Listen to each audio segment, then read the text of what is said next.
It's a pleasure to be here today.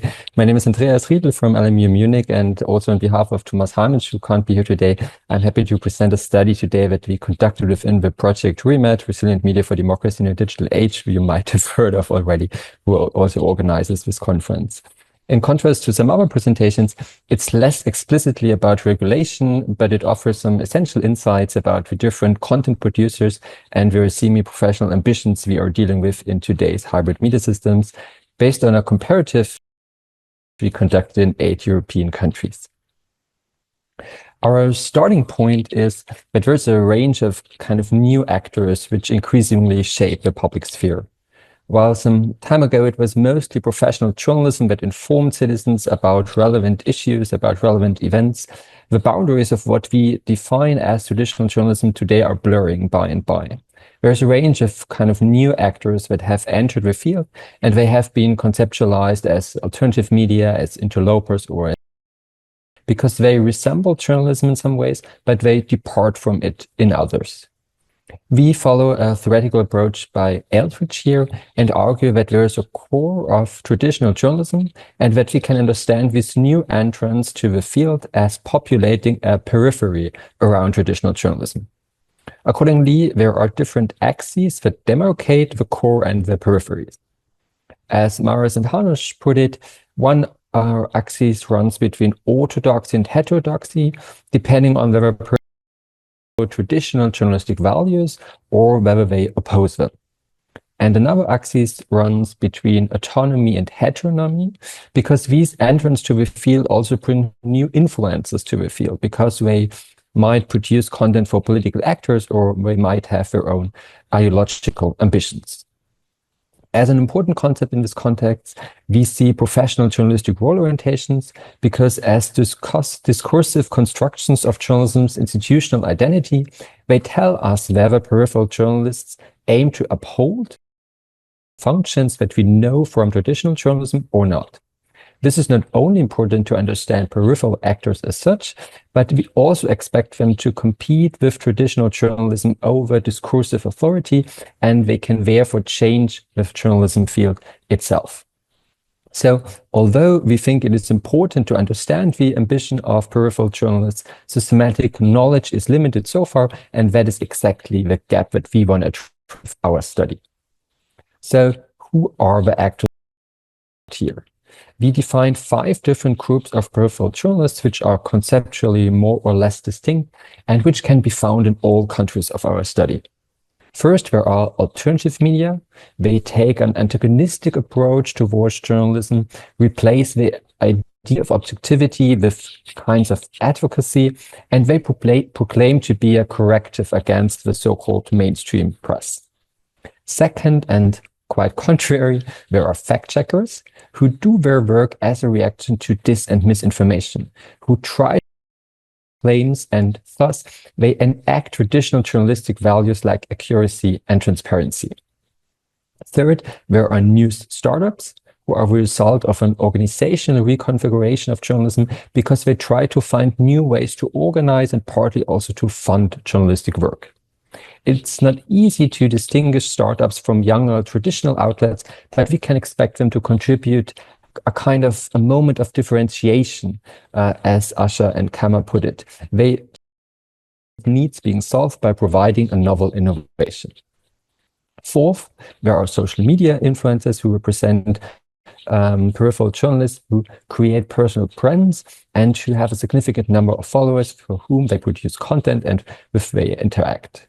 These can be explicitly political, but do not need to. And fifth and finally, there is corporate journalism. Corporate journalism produces a journalism-like product based on traditional journalistic workflows, but on behalf of a company or an organization with strategic goal.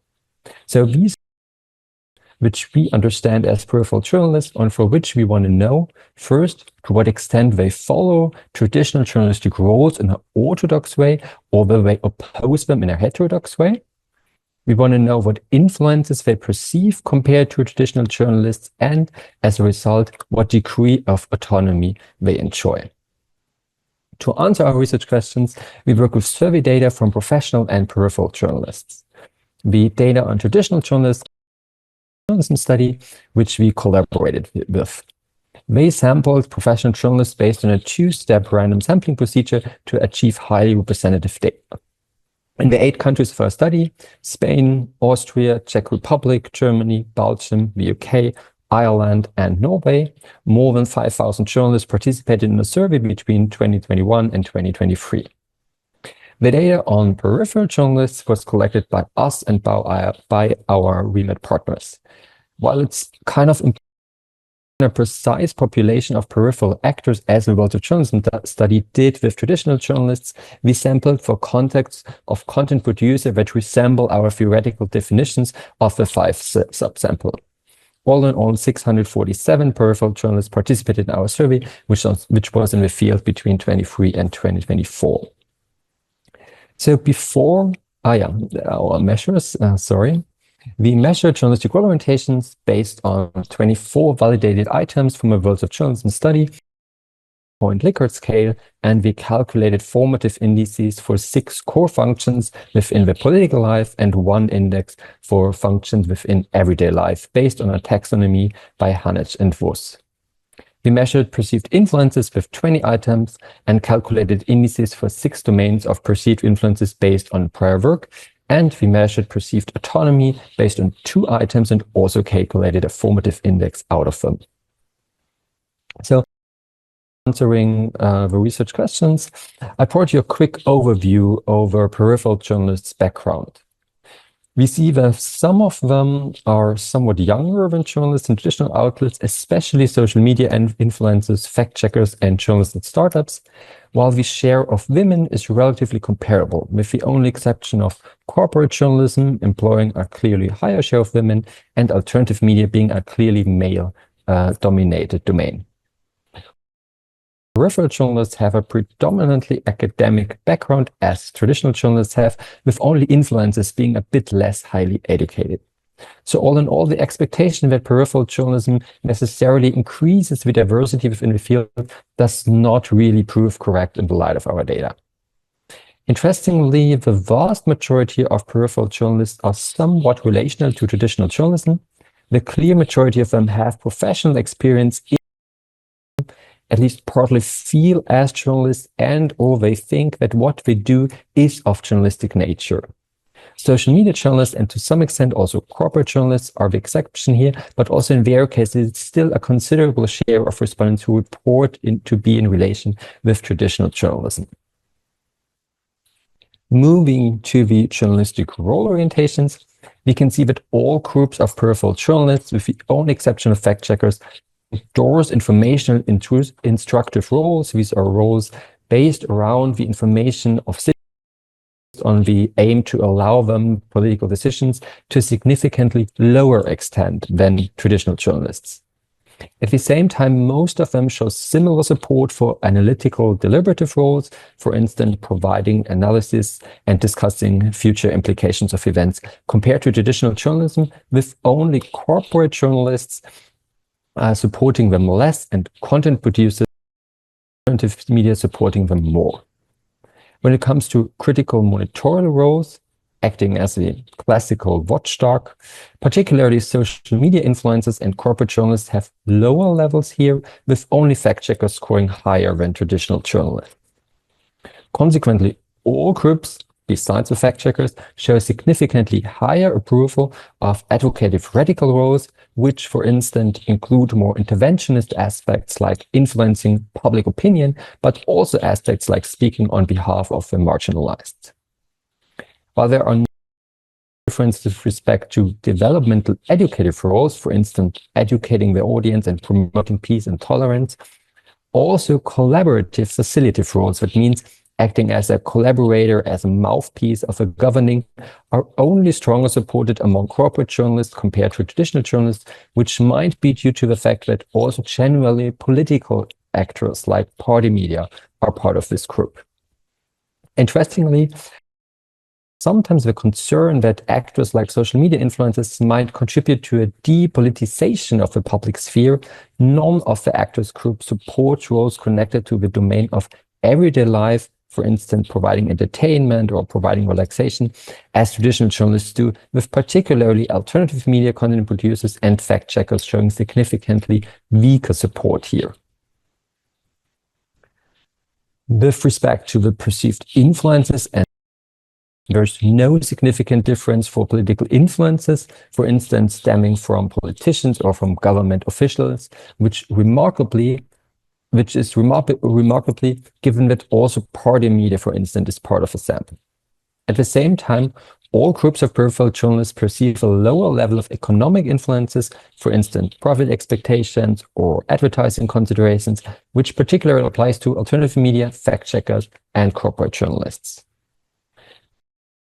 Organizational influences, for instance, business managers or owners, are significantly more important for new startups and corporate journalists, while there are, again, no significant differences in the case of procedural influences, for instance, access to information or time limits, possibly because the workflows are relatively similar in comparison between peripheral and traditional journalists. We see distinct differences when it comes to personal network influences, for instance, friends, colleagues in other media, or personal values and beliefs. All groups perceive to a significantly larger extent compared to traditional journalism, except fact-checkers. Ultimately, with the exception of fact-checkers and corporate journalists, this brings most peripheral journalists in a situation where they perceive significantly more editorial freedom and autonomy compared to traditional journalists. So, to conclude, what our study in a nutshell shows that is, although there is a wide range of new communicators entering the field, them define themselves or their work still relational to traditional journalism. When thinking about their work, these peripheral journalists often challenge the core values of traditional journalism, but also embrace some of them. We clearly see less emphasis on informational roles and on critical news coverage, and at the same time, higher degrees of interventionism, which, however, leads into different directions and can incorporate forms that are rather dysfunctional for a democratic public sphere and supported. Thereby, peripheral journalists clearly have the political sphere in mind and rather reject everyday life functions. With respect to influences and autonomy, there are some apparent contradictions, and I think we should critically reflect on to what extent some actors might have already selectively internalized some sources of influence to an extent that they kind of feel normal to them, a normal part of their working routines. Say, as that with a lower perception of influences, there is surely a lower awareness. And that is particularly the case for political and for economic influences among most of the peripheral groups. At the same time, we see patterns of an organizational refiguration of journalism, with organizational influences becoming decisive for some of the groups. For almost all of them, we see an increased momentum for personal network influences, which kind of resonates with more interventionist ambitions of journalists. So all in all, we see that peripheral field evolves in distinct directions while maintaining its ties to the core. Thank you. I'm curious for the discussion.